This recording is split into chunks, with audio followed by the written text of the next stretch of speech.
This Organized Chaos video is brought to you by viewers like you. Thank you.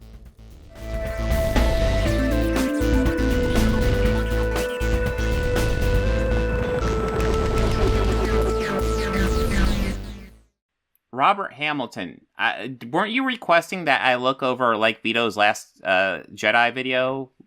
That was you asking for that, wasn't it? Okay, complete cinematic failure. Yeah, we can go over that real fast. How long is that one? I mean, we're fairly early in the stream. Oh, it's not even that long. Okay. That could be fun.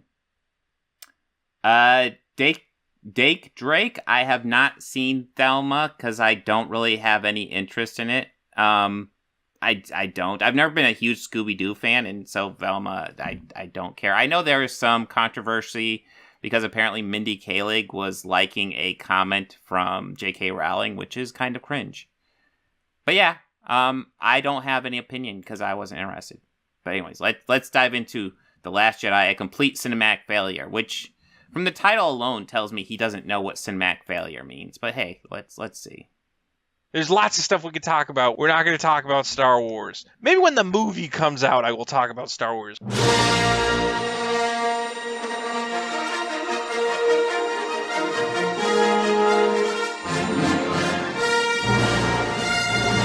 I don't know how you make a movie as bad as The Last Jedi. It takes one of the most beloved franchises of all time, throws it in the trunk of a car, and then backs it into a river. I'll probably keep going to see these movies just because it's interesting to see how much money you can spend setting a dumpster on fire. But I definitely have no emotional investment in this terrible fan fiction written by a gang of idiot children. This movie fails on so many levels that I don't even know if I can cover all of them in one video. I know it's just set up, but once again, he's just going into this and he really hasn't said anything except it's bad. And it's like, okay, let's break down the points, man. Come on. But I'll try.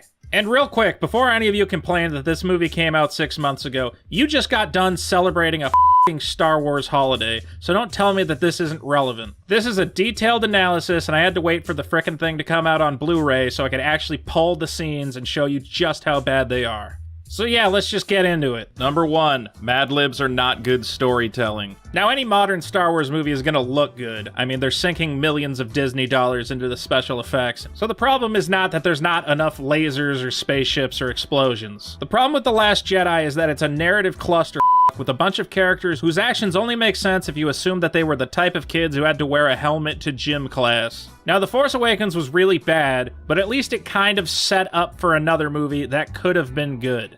If the first movie is the stupid, goofy action-adventure, the second movie is the chance to start really defining your characters. Okay, I'm gonna start getting really annoyed if he doesn't start getting to some sort of point soon. I guess we're only a minute in, but Jesus, so far just, I don't like this. Okay, fine. You're allowed. Show us that Rey has some sort of weakness or trial to overcome, and that this trilogy is more than just the Mary Sue Space Chronicles. Mary Sue. She's not a Mary Sue at all, especially in Last Jedi. Last Jedi is pretty much just her failures. She does all right in the end, but she just fails for the most part. Did you do that? I don't know. I've learned some ships, but I've never left the planet. Show us that Finn is a hero and not just a vehicle for bad jokes. So did you miss the scene where he's like charging into the thing, ready to kill himself? Did you miss that scene? Okay. I'm in charge. I'm in charge now, Phasma. I'm in charge. Bring it down. And show us how our favorite characters from the old movies have changed and evolved in meaningful ways. But here's the thing about trying to... Guys, Last Jedi sucks because there's that milk scene. I swear, they act like that milk scene means anything. That milk scene is literally just like showing that Luke is just kind of just ignoring Rey and not really giving a shit that she's there. To evolve your characters. You should probably have some sort of plan. And no, not a super secret plan that you don't tell anyone else about. See, I made the mistake of assuming that J.J. Abrams had some sort of spreadsheet somewhere that said, look, here's who this guy is, here's why she has these powers, here's why Luke Skywalker's rotting away on an island. That's why I honestly did not believe it when they said no. Rian Johnson had complete creative control to do whatever the f*** he wanted. It's not true. That's impossible! JJ wrote drafts for 8 and 9, then Rian arrived and rewrote The Last Jedi entirely. Rian didn't keep anything from the first draft of the Episode 8 script. So basically... Yes, but then episode 9 was written by Colin Trevorrow, and he based it off Rian Johnson's episode 8 script. And then Colin Trevorrow was fired, and J.J. Abrams was hired back on, and he threw out most of the Colin Trevorrow's episode 9 script in favor of his own script, trying to bring it back to what he wanted. So yeah, it was kind of a clusterfuck. It was not well organized. J.J. Abrams invented all these characters and set up all these plot threads, and then told Rian Johnson, I don't care, do whatever you want. They basically played Star Wars Mad Libs. I mean, the original trilogy was a lot like that too, except, you could argue George Lucas maybe kept the story a bit more focused, which he did. I mean, as much as I like The Last Jedi, it's weird. Because I feel like you have The Force Awakens setting up a new Star Wars trilogy, playing it a lot like the New Hope.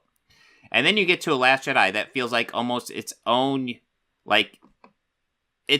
Star Wars movie. Just like its own bubble Star Wars movie. And it's easily one of the best Star Wars movies. But this feels like its own story. And then you feel like Rise of Skywalker is almost kind of like just a sequel to Force Awakens. And it's wonky. It's wonky. I definitely feel like they need a bit more of someone to drive the story a bit forward and say what you can and can't do. I am happy to defend Kathleen Kennedy, but she's not really a story writer person. She is a producer, and that's the thing. When you look at these Star Wars movies that come out recently, they are well produced. She's been nailing that, but we need somebody to overhead that story. Give me the name of a character. Snoke. All right, now give me some adjectives. Pointless. Irrelevant. Insignificant. I'm sorry, man, but if you're gonna write an epic story that unfolds over 3 movies, you need to plan out an arc. Where are these characters? Well, Rey definitely had an arc. What, do you want an arc for Snoke? Because that's not common. It's not like the Emperor had an arc in the original trilogy. Characters going to begin, where are they going to go to, and where will they end up? For instance, in The Force Awakens, Finn's character arc starts the moment he rejects the First Order, specifically represented in the story by the character of Captain Phasma. And who gave you permission to remove that helmet? I'm sorry, Captain. Phasma is the catalyst for Finn's entire character, and she should be treated as more than just a random bad guy. If I was planning out a proper character arc, I would probably revise this scene where Finn fights a random guy with a laser stick to flesh out the character we've been selling action figures of for over a year. Well, that's not supposed to be the final battle with Phasma. And I'll even say, in Last Jedi, I think Finn could have been handled better, but I think having that be the Phasma-Finn battle would be a terrible idea. Because she would just kick his ass and probably kill him. That Stormtrooper kicks his ass, and I think if memory serves, I believe that Stormtrooper was voiced by Daniel Craig. Double check me on that, but I think that was a little cameo in there. As the first battle between Finn and Phasma, we would see the difference in their power levels. Finn is a random grunt Stormtrooper. But yeah, the grunt Stormtrooper is able to take him out, so we know Phasma would kick his ass. It's safe to assume Phasma's tougher than the random fucking Stormtrooper he encounters. With only the most basic of training, whereas Captain Phasma is a battle-hardened warrior. In this first battle, she will completely kick his ass, and he will barely escape with his life. Then in the second movie, we will have another battle between these two to show how Finn has grown. We will see that he is no longer a scared coward. Oh, Daniel Craig was the one that was mind-tricked by Rey. Oh, I always thought it was the one he fought. Okay. I think he does have a bit more voice work than the other one, so yeah, I could see that. But has trained himself to be a formidable opponent. We will see that Phasma's arrogance has caused her to become complacent, and she will be shocked to discover that her former underling can now battle her to a standstill. Then in the third movie, it all comes full circle. In the final battle, we see that Finn has reached the apex of his training. He has become a masterful warrior, maybe he has force powers, whatever. Well, I mean, you can argue they didn't do enough with Finn in the third one, but I think it makes sense to maybe get rid of Phasma in the second one, because you should probably do Jedi stuff with Finn in the third one like you were setting up and didn't fucking do. Phasma's hate caused her to grow stagnant and weak. Finn's virtue is what gave him the strength to fulfill his destiny. He will defeat Phasma on the battlefield, showing that good triumphs over evil, and completing his hero's journey. But I mean, he does defeat her, so you're just complaining that he does it too fast? What argument is this? Yeah, Mikhail, I kind of agree. A lot of this is just blah, blah, blah. It's like, fine, okay. But instead, because we have no plan for either character, this is the arc. First movie, Finn throws Phasma in a trash compactor. What do we do with her? Trash compactor. Second movie, Finn hits Phasma upside the head with a lightsaber, and maybe she dies, I don't know. Third movie, she's maybe gonna come back, and if she does come back... Uber, comrade, you can't debate, you drank too much, and I'm giving my baby back. Okay, so it's totally fine. You know, there's all of a sudden levels that I'm going into the more I read over that thing. So you're watching your baby, and you're giving baby a bath, and you drank? Dude, don't watch kids and drink. Just don't. Just no. And I'm going to start assuming you're a troll pretty soon, which means you're probably going to get banned pretty soon. But the fuck, man? Get sober and watch your kid. Back, I can only assume that Finn is gonna whoop her ass a third time, then ride her around the Death Star like a... Well, yeah, they aren't going to do another battle because he already defeated her. They don't do that. They don't revisit that story. He beats her, and that's the end of that story. You're just getting picky because you want them to have one more battle, I guess, for reasons? A horse. This lack of planning is without a doubt the biggest problem with the new Star Wars trilogy. However, some idiots are saying it's actually good because it subverts our expectations. So yeah, after this movie came out, a bunch of people who thought they were much smarter than they actually are wrote a bunch of articles about how the movie is good because it subverts our expectations. Which is a stupid way of saying it's unpredictable. Motherfucker, if you really wanted to, you could make a Star Wars movie that ends with Jar Jar Binks ***ing off on Han Solo's grave. Just because a movie is unpredictable doesn't make it good. When your movie is... True, because, yeah, that's not what they're doing. See... Last Jedi does do a lot of unpredictable stuff, but I think it does it in, like, the best way possible. I think the most obvious being Rey's parentage. There were so many rumors. I was certain she was going to be Luke's daughter. There were so many rumors about whose kid she was. And then they give you the most unexpected and probably the perfect explanation to who she is, and that is she's nobody. Her parents gambled her off, and she just nobody living on a desert. I absolutely love that, and I hate that Rise of Skywalker took that away. But yeah, that's a great way how it subverts your expectations. Now he's looking at Snoke, and I assume he's going to go over Snoke. And again, what I like about the Snoke thing was that it sets up Kylo Ren to be the main villain. They don't really follow it up, but he's like set up to be the main villain. Snoke is just, he's almost a distraction. And if you want to argue, oh, they didn't really establish this character. Well, they didn't establish the Emperor until the prequels. Snoke actually probably had more screen time than the Emperor. So if you're going to throw that help Snoke more, then they need to develop the Emperor more. Constantly throwing curveballs at the audience, it becomes a disorienting mess. Let's count them out. 1. In a highly dramatic moment, Rey finds Luke and gives him his lightsaber, but gotcha it off a cliff. Am I disconnected?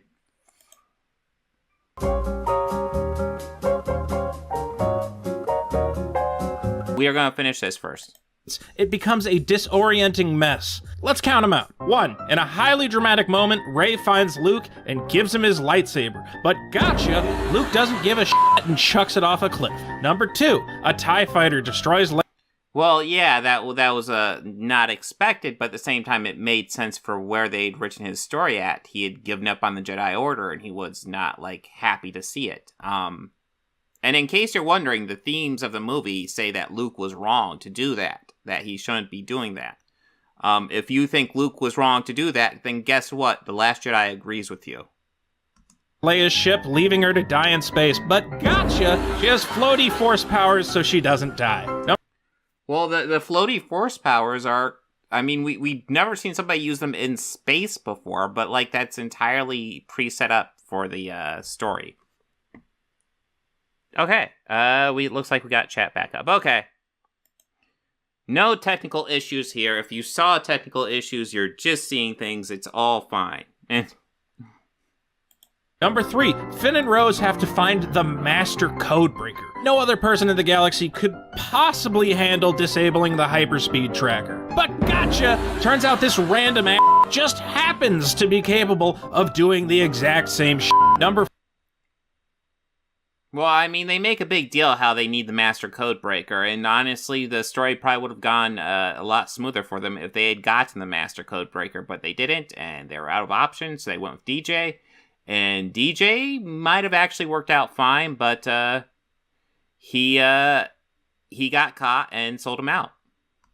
4. So they go with the tweaker dude to shut down the hyperspace tracker, but gotcha! It's a trap. Number 5. I like that one, Greg. Han Solo bails on the rebellion, but gotcha! He comes back and saves Luke at the last second. 5. Holdo is an incapable commander who is going to get everybody killed. But gotcha! She's actually got a super cool secret plan!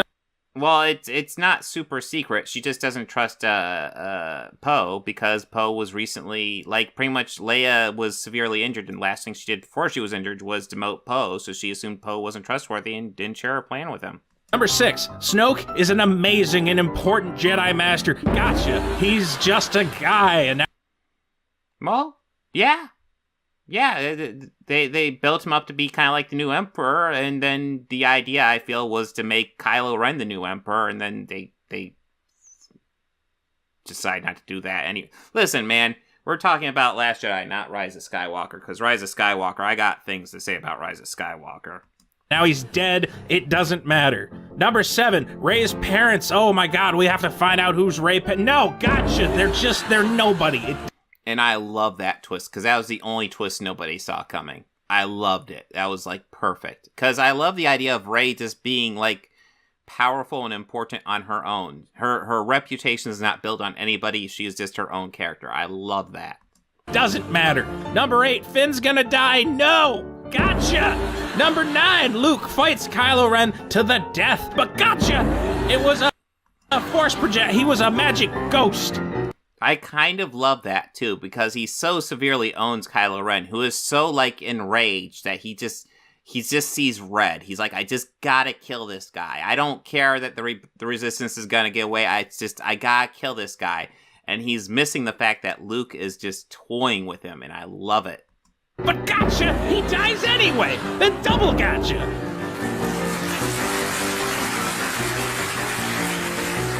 Here's the thing. The I am your father reveal from Empire is so great because it's completely unexpected. But The Last Jedi has so many plot twists that you stop being surprised by them and just start getting annoyed. If you actually think it's brilliant that this movie plays out like an episode of Candid Camera, then I'm sorry. You're an idiot. Number 3. Believe women.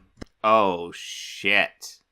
Okay, let's see how this goes. This purple-haired lady is Holdo, who looks like she's about to hold an intersectional lecture on modern Afrocentric Oh, god damn it.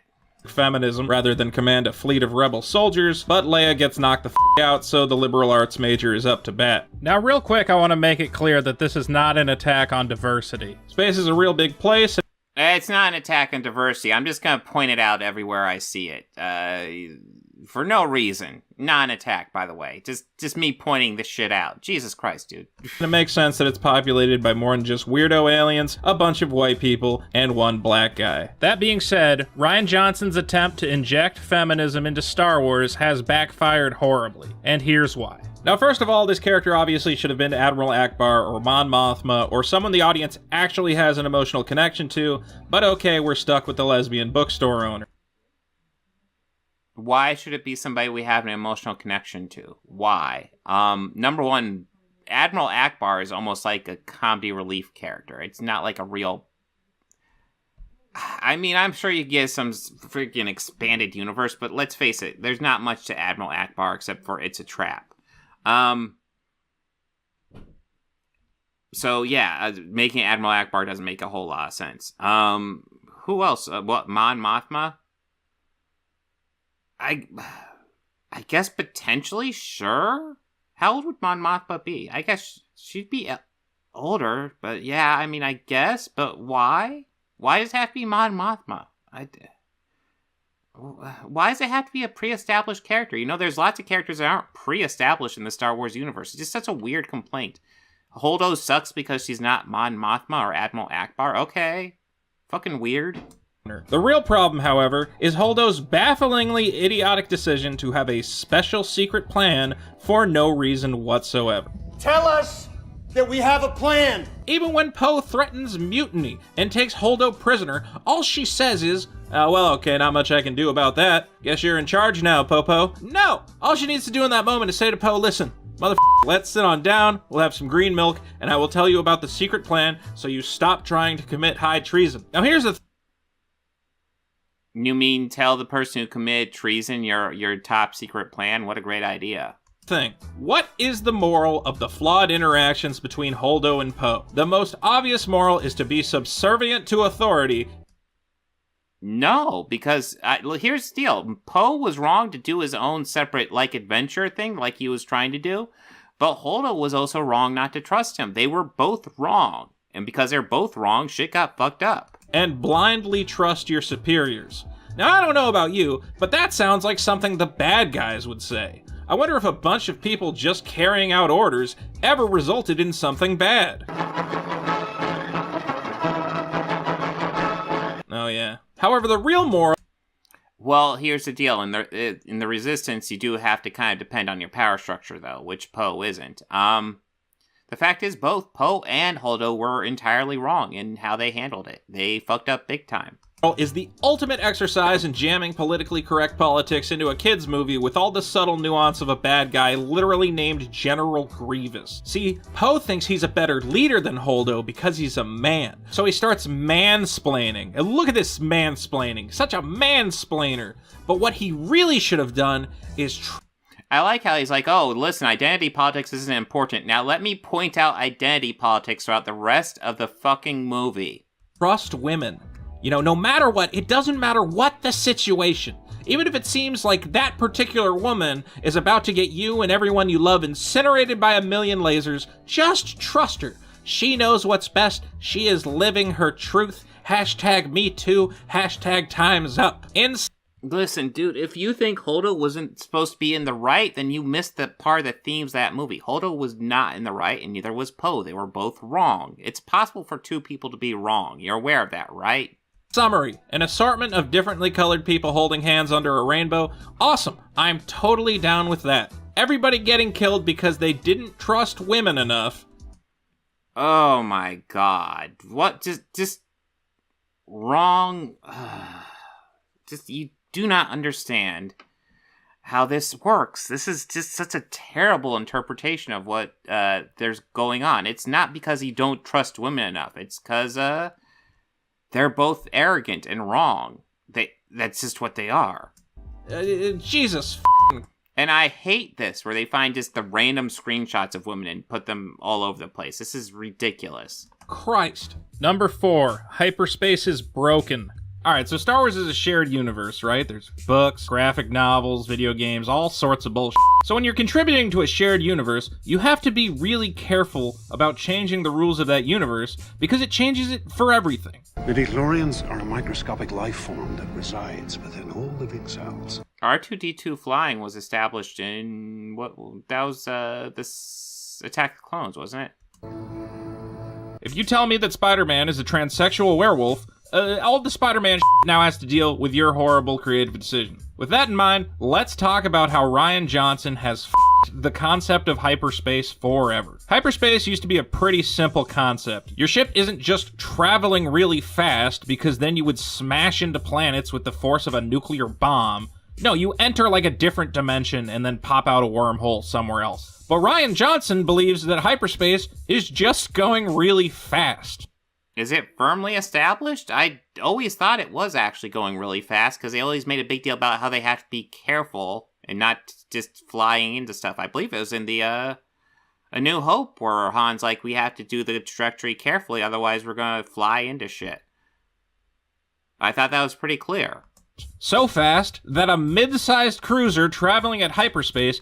Yeah, I know, Mikhail. Hyperspace physics. It's not a thing. It's fictional. Can apparently destroy not only the flagship of the First Order, but like a couple Star Destroyers as well. What the f***?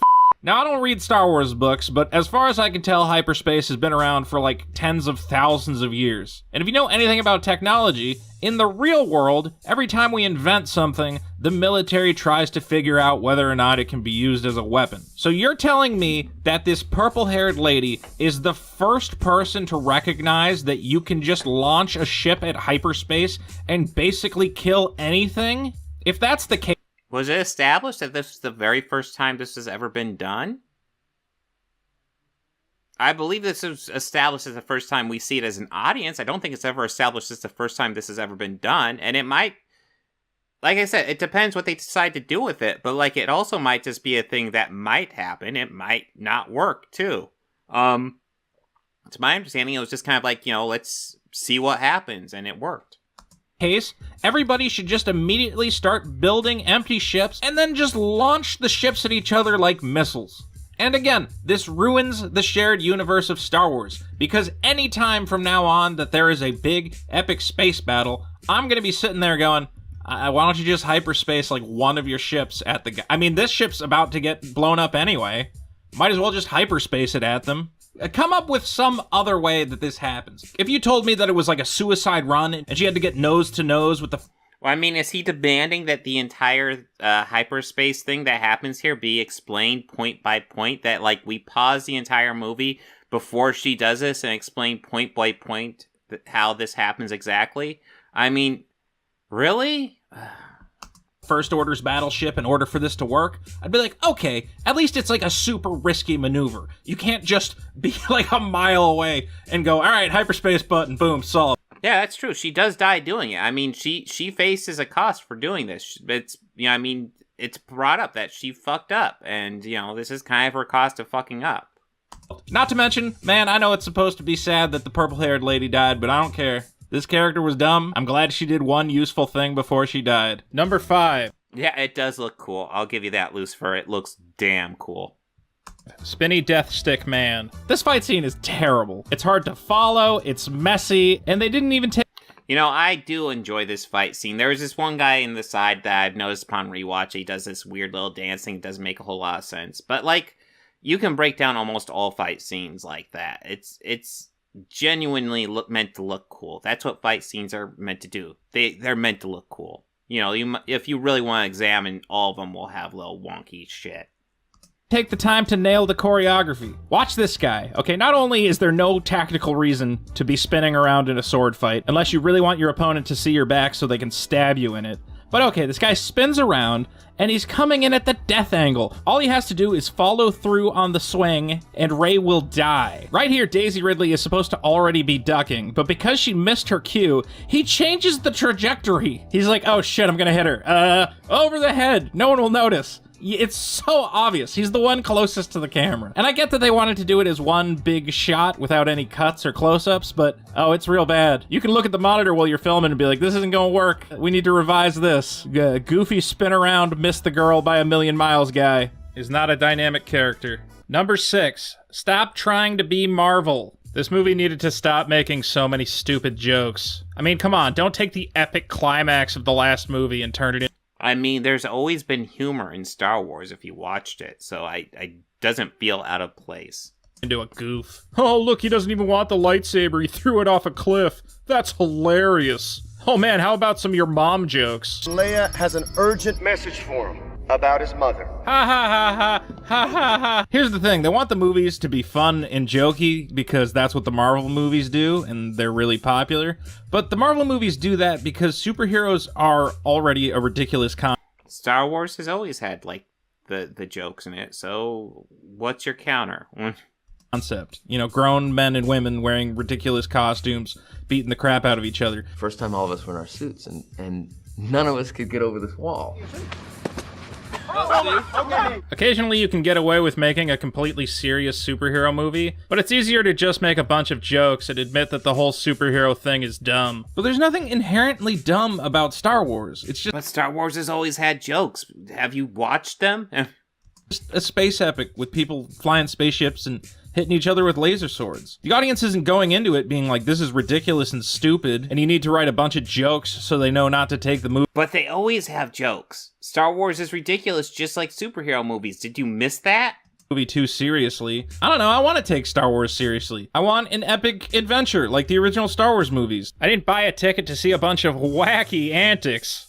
Do you have something, a cowl or something you could put on? Ha ha ha ha ha ha ha. Number 7, Rose sucks. I hate to shit on. What an original take. Rose sucks. Wow, nobody has had that take before. Let's watch this original take. On all the lady characters in this movie, but man, Rose is just terrible. I'll say this, whoever plays her seems like a very nice lady, and someone who deserves a much better script than the one she was handed. For most of the movie, she's just kind of an annoying, idealistic idiot who keeps dropping cartoon morals about how saving animals is good and slavery is bad. There's only one business in the galaxy that'll get you this rich. War. You know, real deep themes. But then we get to the epic scene with the battering ram laser, probably the coolest looking scene in. I mean, that's actually something I like about the Finn Rose DJ stuff, which the DJ stuff was actually interesting, but the Finn Rose stuff was wonky. But I like the idea that, like, there's this super rich part of the galaxy, and they don't care about who's winning the war. They just want the war to go on. Just everybody keep on fighting. And I thought it was an interesting idea to introduce. Maybe even expand on that to reveal, like, why is it still going on after Return of the Jedi when Return of the Jedi seemed to end it, you know, and these guys are just paying it off, but of course they don't follow it up on it. In the whole movie. And Finn is about to go Randy Quaid, not crazy, but I mean like an Independence Day, and smash into the death laser, sacrificing himself to save everybody. I was blown away. I was like, wow, Rian Johnson has some balls. It was actually the first time I felt any emotion watching any of these movies. But then in the back of my head, I'm like, what's the trick? There's gonna be a trick. It's Rian Johnson. He keeps doing it. What's the bam? The dumb Asian lady just smashes right into a spaceship. She's like, what's gonna save us is love. And I'm like, what? What is this dumb talking about? And the laser's about to kill everybody. Whatever is left of the resistance you have put at, they're gonna die because of you. Because of you, everyone is. I think it's safe to assume Finn would have just died if he went in there. It's tough to judge, but that thing was destroying his ship pretty quickly. So I think it's safe to assume he probably would have died. Dead. The scene isn't sentimental or cute. This is a yeah, if you want to make the argument of her whole line, like, I like the sentiment behind, you know, we aren't going to win by killing what we hate. We have to win by saving what we love. But then, like, the whole kiss and the explosion in the back, it doesn't quite work. It's not a perfect movie, but it's overall a very good movie in my opinion. But yeah, that doesn't quite work. But yeah, assuming that Finn would have been successful in destroying that thing, no, it seemed highly unlikely. War zone. And remember, this is the same girl who zapped Finn with a taser because he was about to abandon his duty to the Resistance. Her sister gave her life in service of the Resistance. And now suddenly she's like, you know what? Loyalty to your comrades is irrelevant. It's all. She was being loyal and saving him from doing something stupid. That was the point of that. Did you watch the movie?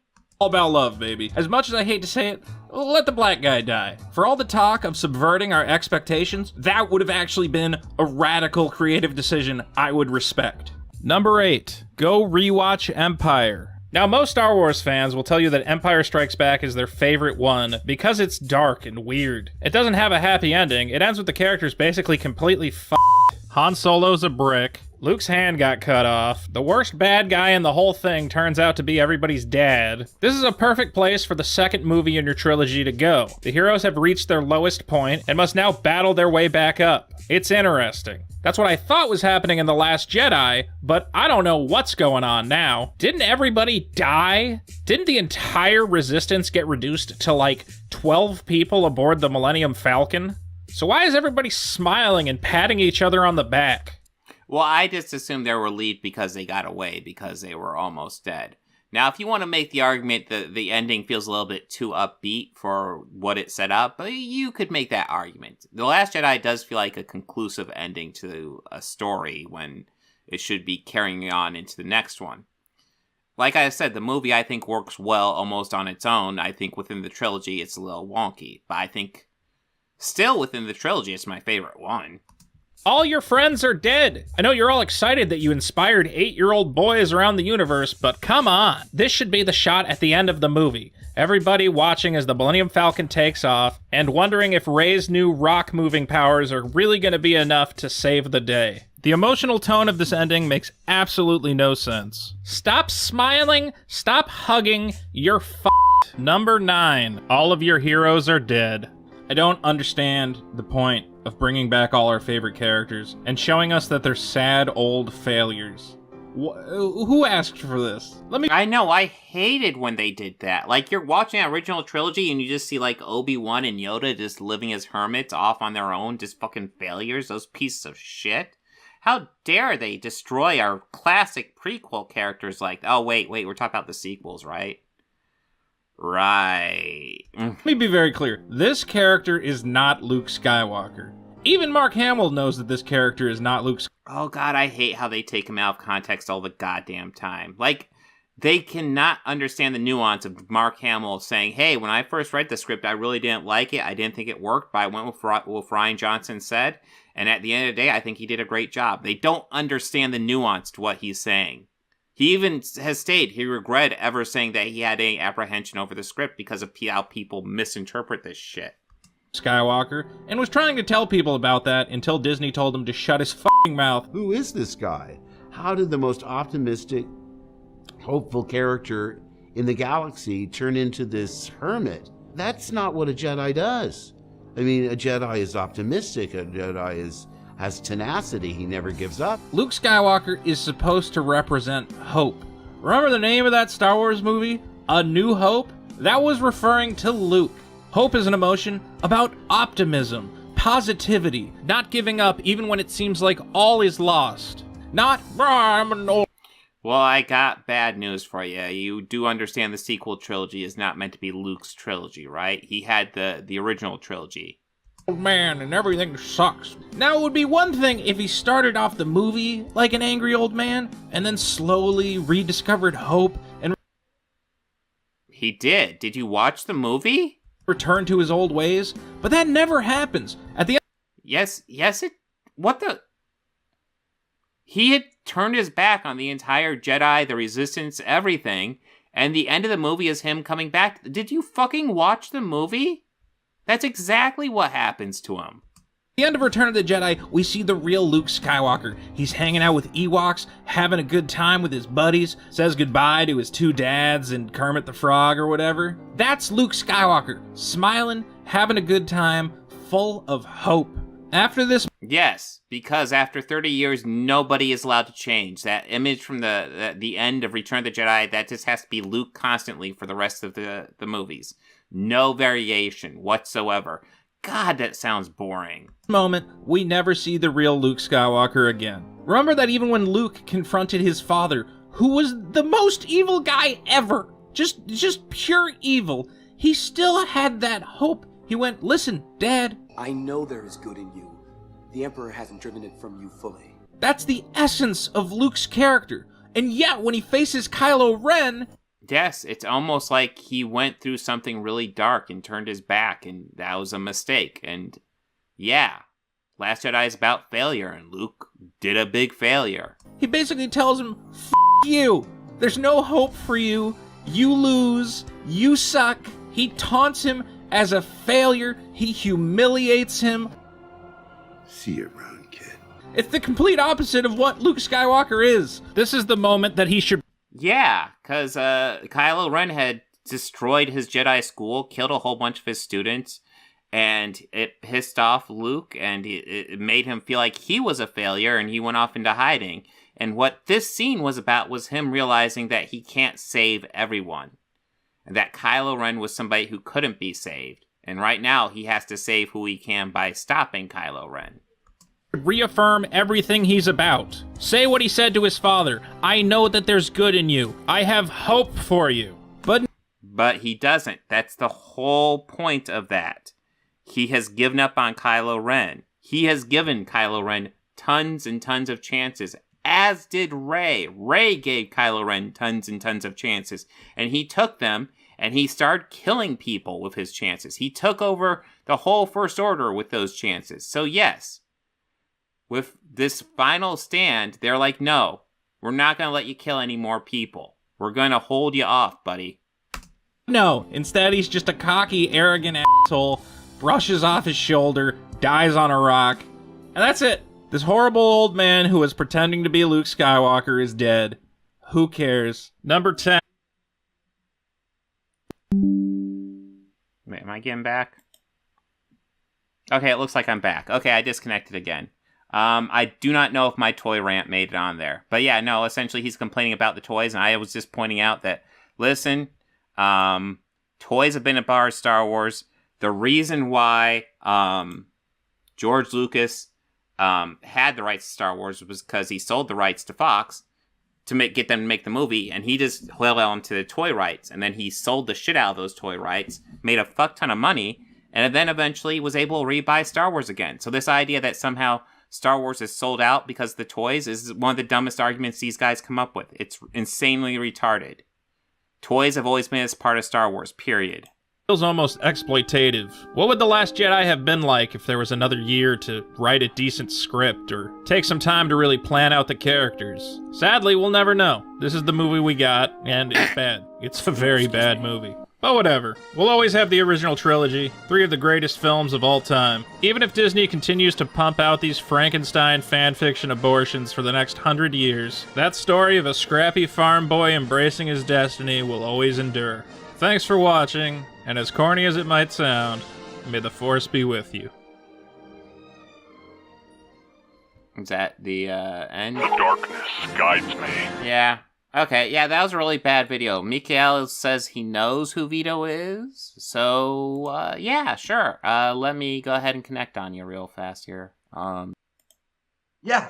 Okay, yeah, you were saying you know who Vito is? That was a great video, by the way. I really loved it. Oh, the Vito, that, yeah, you liked it, huh? Sure. Yeah, sure. like, you get any better than Vito. Yeah, that Okay, wasn't well, rough get at all. there. Oh, yeah.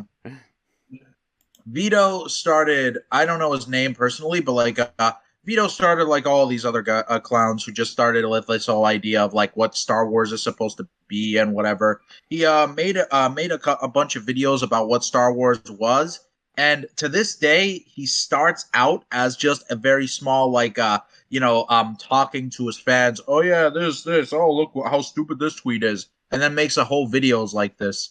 Like it's all the same. Right now, he's trying to do like a comic series, which is, it sounds pretty cool, but like, I'm guessing that it's kind of like Cyberfrog or any of these other comics, where it's about a guy who comes in and shoots a person in the head. Yeah, sounds deep. Yeah. Mm-hmm. Yeah. I mean, I used to think that he was pretty cool, like listening to this guy's videos. But after a while, I started to see the entire writing in the wall, you know, all these weird stuff. He's talking about women and minorities and shit like that. And I was like, yeah, he's cringe, just like all of these guys. Mm-hmm. Yeah, oh yeah. No, it's all grift. Mm-hmm. This guy, Vito, at least, he tries a little bit to be more nuanced than most people do. Even then, you were kind of heard him saying about like all that stuff about like only one black guy. That was okay in his part, but he has to actually admit, he actually has to understand that this is something that Star Wars can do. I'm sorry, were you gonna say something? No, I think I was just going. Yeah, but I guess the only thing I'd point out was that you talk about I don't want to bring up identity politics. I'm just gonna point out every time I see it. It was just like, really? Now that's everything that I hear, and whenever he brings that up, he basically just says, okay, now I got the clear. Now I'm in the clear. I said that I'm not this. Let's go full racist on this. Mm-hmm. Yeah. The thing is, like I can see a lot of potential with Vito. I can see a lot of good stuff with Vito, but unfortunately, he just has no idea what he's doing most of the time. He goes one direction and he goes completely the opposite then.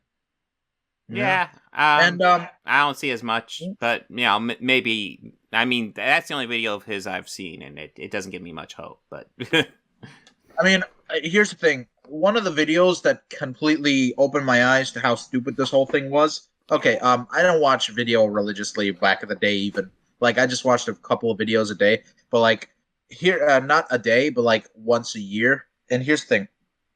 One time, he made a video about how, like, Thor was getting that undress scene. You remember that thing from Love and Thunder? Yeah. Okay. So when he did that, he makes an entire video about why doesn't Natalie Portman do that. It's like Disney's ugly second rule, he calls it. Yeah. Yeah. Yeah, like an entire video about how they should undress the women too. My God, it makes me cringe just thinking about it. Yeah. I thought, man, he's going somewhere with this. He's going somewhere, and then, we're going to a dead end, and we're crashing fast. Uber keeps on saying that he's more popular than you. Mr. Organized, I respect the hell out of you because you're not willing to go that direction. Well, yeah, I just can't. I don't know. I'm not gonna lie. The money looks tempting, but it's like I can't do it. I've never wanted to rely on this platform, so I don't. I don't know. Yeah, just imagine like going through that through the entire idea of like, hey, okay, so you see, we need more naked chicks. Yeah. We need more guys and dicks. We're gonna need more all of that. We need less of this shit. General area I'm pointing at here. Yeah, this shit, all of it. Oh, God. Listen, what I need to do is do a 2-hour video complaining about how the only good women characters have big boobs or something. That'll get me the money. and complain about Brie Larson. Come on, she's the goat here. She's the money bags. Come on, like complain about her. True, got to get her involved for sure. Well, it was good talking to you, man. And also, I want to apologize to you. I don't want to make you read Cyber Frog because I'm reading this goddamn book, and I'm on chapter 15, and it feels like work trying to go through it because it's so boring. Oh, well, Isom was the same thing. I will read Cyber Frog. I still haven't gotten to it yet, but I'm not looking forward to it. It looks awful. I mean, dude, like, Ethan Van Sciver, like, I used to say he's a decent artist, but even looking at the art for Cyberfrog, I'm like, this isn't even good art. What are you doing, man? Yeah, I was meaning to ask you something about that. I only saw a few captions from, like, what I was seeing, and one of them was, like, big Cyberfrog punching the fist of the smaller Cyberfrog, and yeah, the heads kind of look similar, and it's all the same, but at the same time, it looks a little stylized, right? Would you say that it's doing that well, at least?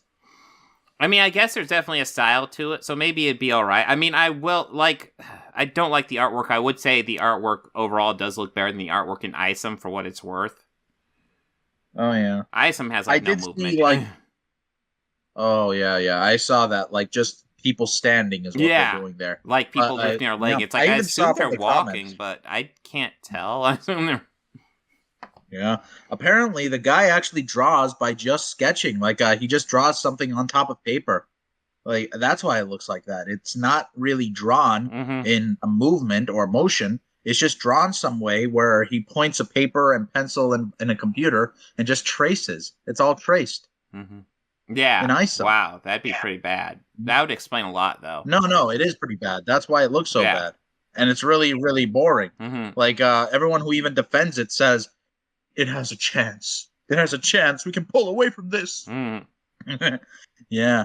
And, and I did see the picture you showed me in one of the books, and I was like, hooey, that looks bad. Mm-hmm. Yeah. Like, that's going back to the 80s comics. Mm-hmm. You know? Oh, yeah. Like, there's not a lot of color. There's not a lot of cool motions. I mean, I don't see a lot of detail in the artwork. I mean, at this stage in the game, you need to show detail. Otherwise, you don't really look that professional, you know? Mm-hmm. Yeah, for sure. Yeah. Well, I'm going to move on to some more videos, but it's good talk to you, man. Of course. I'll suggest another video. If you want to watch it, cool. If you don't want to watch it, whatevs. Mm-hmm. But, like... This has been fun, too. I'll see you later, man. All right. Talk to you later.